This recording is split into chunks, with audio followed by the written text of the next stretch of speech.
Évangile de Jésus-Christ selon saint Luc. En ce temps-là, tandis qu'il faisait route vers Jérusalem, Jésus traversait villes et villages en enseignant. Quelqu'un lui demanda : « Seigneur, n'y a-t-il que peu de gens qui soient sauvés ?»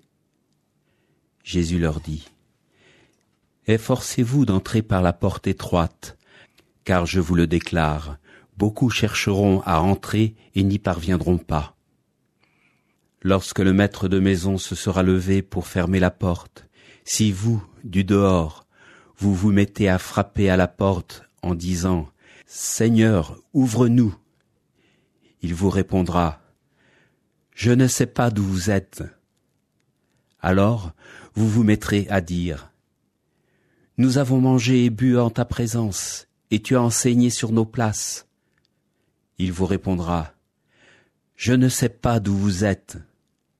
Éloignez-vous de moi, vous tous qui commettez l'injustice. » Là, il y aura des pleurs et des grincements de dents, quand vous verrez Abraham, Isaac et Jacob, et tous les prophètes dans le royaume de Dieu, et que vous-même vous serez jetés dehors. Alors on viendra de l'Orient et de l'Occident, du Nord et du Midi, prendre place au festin dans le royaume de Dieu. Oui, il y a des derniers qui seront premiers, et des premiers qui seront derniers.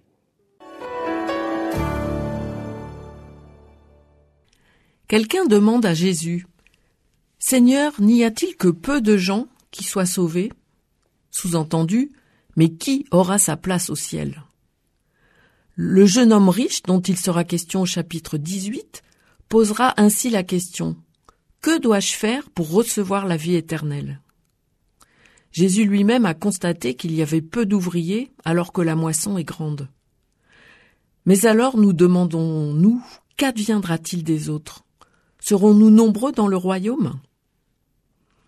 Jésus, au lieu de donner une statistique, répond par une image, la porte étroite. En gros, il dit, ne perds pas ton temps à spéculer, mais entre toi-même. La porte étroite, ce n'est pas un obstacle pour nous décourager, mais une invitation à choisir un chemin qui demande certes un vrai engagement.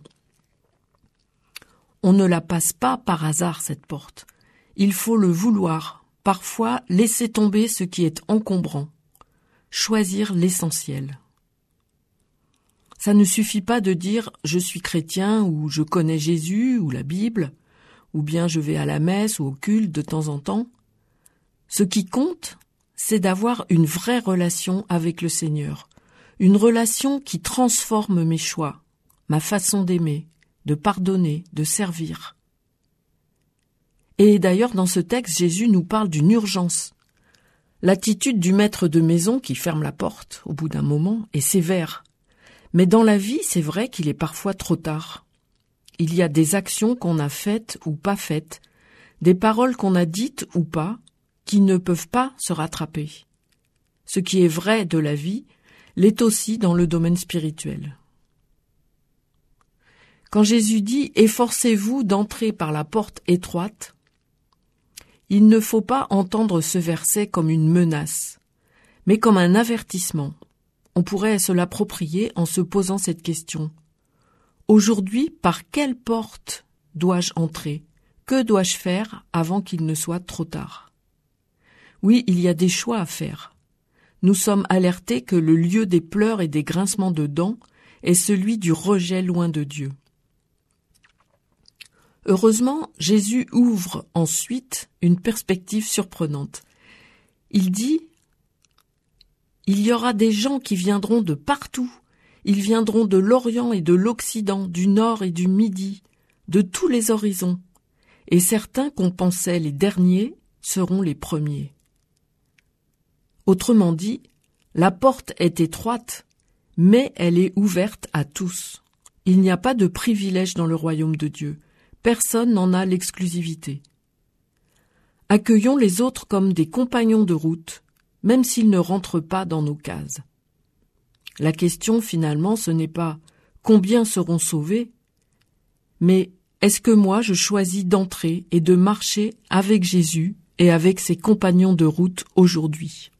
L'évangile du jour était commenté par Christine Munch, membre de l'Église protestante